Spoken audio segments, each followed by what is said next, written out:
This channel does not promote any violence, harmful, or illegal activities. All content provided by this channel is meant for an educational and information purpose only. প্রয়াগরাজে মৃত্যুর সংখ্যা বেড়ে ৩০, মৃতের সংখ্যা আরও বাড়তে পারে বলে আশঙ্কা। এবং এই ঘটনা ঘটার পরে তারপর নিরাপত্তা ব্যবস্থায় নজরদারিতে আরও কড়াকড়ি করা হয়েছে। প্রয়াগরাজে মৃত্যুর সংখ্যা বেড়ে ৩০। আপনারা জানেন যে ভিড়ের চাপে হুড়োহুড়িতে যে ঘটনাটি ঘটেছে প্রয়াগরাজে, তাতে আহতের সংখ্যা ১০০ ছাড়িয়েছে গতকালই। ভিড়ের চাপে ব্যারিকেড ভেঙে পদপিষ্ট হয়ে দুর্ঘটনা। মৌনী অমাবস্যায় প্রয়াগরাজে শাহী স্নানের সময় ভিড়ের চাপে ভাঙে ব্যারিকেড, তাতেই মৃত্যু হয়েছে ৩০ এবং এখনো পর্যন্ত সরকারিভাবে আহতের সংখ্যা ৬০ হলেও অসমর্থিত সূত্রে খবর ১৫০-র বেশি আহতের সংখ্যা।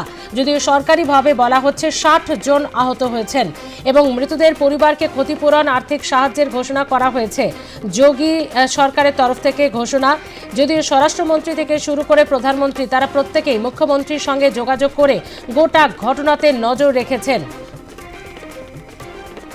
মহাকুম্ভে ৩০ জনের সরকারি মতে এখনো পর্যন্ত মৃত্যু এবং আহত ৬০। আর্থিক সাহায্যের ঘোষণা মুখ্যমন্ত্রী যোগী আদিত্যনাথের। দুর্ঘটনা এড়াতে এবার আরও জোর নিরাপত্তা ব্যবস্থা জানালেন যোগী আদিত্যনাথ।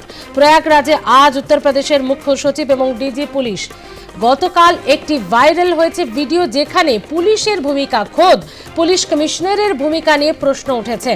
তিনি মাইক হাতে শাহী স্নানের জন্য মানুষকে উৎসাহিত করাতেই কি এই হুড়োহুড়ি, প্রশ্ন তুলেছেন অনেকে। যেখানে তাকে বলতে শোনা যাচ্ছে, ঘুম থেকে জাগুন, তাড়াতাড়ি উঠে শাহী স্নান সারুন, কারণ বেলা বাড়লে ভিড় বাড়বে, তাই এখনই উঠে স্নান করুন, এমন তার ভূমিকা। যদিও তিনি হয়তো ভিড় সামলাতে বা দিনের শুরুতে একদম ভোর রাত থেকে যাতে ভিড়ের চাপ নিয়ন্ত্রণে থাকে, সে কারণেই হয়তো এটা বলতে গিয়েছিলেন। কিন্তু জনতার মধ্যে এই প্রচার হয়তো অন্যভাবে সাড়া দেয় বা জনতা হয়তো অন্যভাবে গ্রহণ করে। আমরা কথা বলবো এখনো পর্যন্ত কি অবস্থা, কি ব্যবস্থা নেওয়া হচ্ছে। রয়েছে আমাদের প্রতিনিধি সুচারু মিত্র। সুচারু, ব্যবস্থাপনায় যে একটা বিশাল বড় গাফিলতি রয়েছে, অনেকাংশেই সেই বিষয়টিকে অনেকে তুলে ধরছেন। এখনো পর্যন্ত সরকারিভাবে মৃত ৩০, কি অবস্থা? দেখো, তড়িঘড়ি সমস্ত নিয়ম এবার বদলালো মহাকুম্ভে। যত ভিভিআইপি পাস ছিল সব ভিভিআইপি পাস বাতিল করা হলো।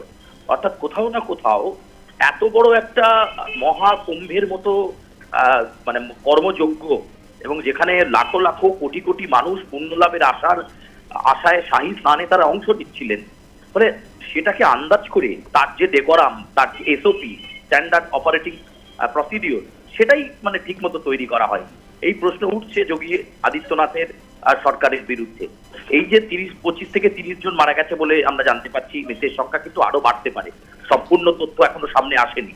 ফলে এমন একটা পরিস্থিতিতে স্মৃতি, এই যে প্রয়াগরাজ বা ত্রিবেণী সংগ্রামের এই যে ঘটনা, সেই ঘটনাতে মৃতদের পরিবার পিছু 25 লক্ষ টাকা করে জরিমানা বা একটা ক্ষতিপূরণ ঘোষণা করা হয়েছে। এই ক্ষতিপূরণ দিয়ে কি সেই মানুষটাকে ফেরত আনা যাবে, যিনি পুণ্য লাভের আশায় পুণ্য স্নান করতে ওই আখড়াগুলোতে গিয়েছিলেন, যিনি হয়তো কালকে স্নানের আগের মুহূর্ত পর্যন্ত জানতেন না কি পরিস্থিতি হবে?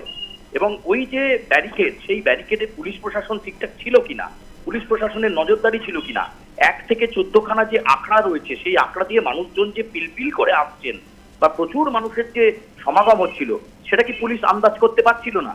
তাহলে সেখানে ভিড় নিয়ন্ত্রণ করার জন্য কেন ব্যবস্থা করা হয়নি, বা আরো বেশি ব্যারিকেড কেন করা হয়নি? এই প্রশ্ন যেমন আসছে, একই সঙ্গে এই যে ভিভিআইপি, এত ভিভিআইপি পাস ইস্যু করা হয়েছে কেন, সেটাও প্রশ্ন উঠছে। ফলে পুণ্যার্থীদের যে সংরক্ষিত এবং নিয়ন্ত্রিত ভাবে তারা যাতে এই স্নান পর্যায়ে যেতে পারে, সেই ব্যবস্থাটা রাখা হয়নি।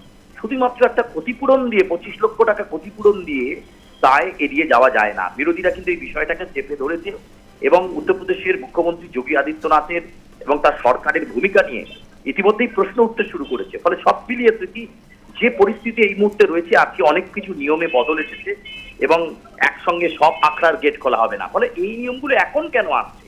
1 থেকে 14 নাম্বার 14খানা গেট রয়েছে, অল্টারনেটিভ করা যেত। 1 থেকে 5 নাম্বারটা প্রথম 1 ঘন্টায়, আবার 1 থেকে 5 নাম্বার গেট প্রথম 1 ঘন্টা করে দ্বিতীয় 1 ঘন্টায় বন্ধ থাকবে, পরেরটাতে 5 থেকে 10 পর্যন্ত, এই সিস্টেমটা করা যেত।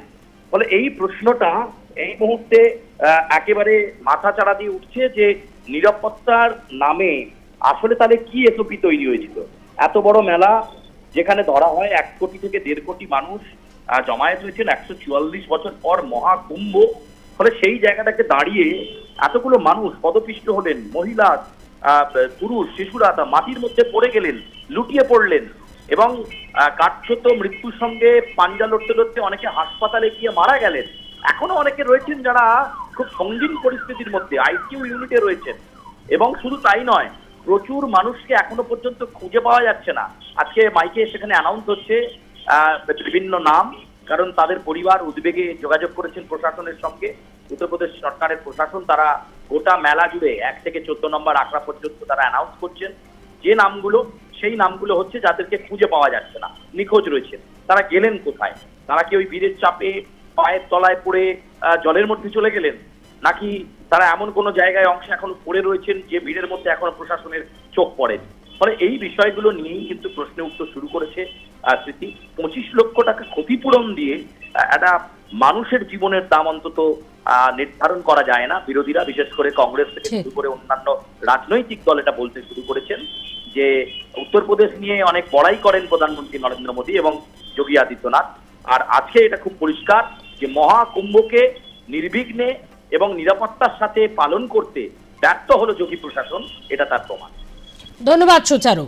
মৌনী অমাবস্যায় প্রয়াগরাজে শাহী স্নানের সময় ভিড়ের চাপে ভাঙল ব্যারিকেড, তাতেই হুড়োহুড়িতে মৃত 30 এবং এখনো পর্যন্ত সরকারিভাবে 60 এবং বেসরকারি মতে 150 ছাড়িয়েছে আহতের সংখ্যা।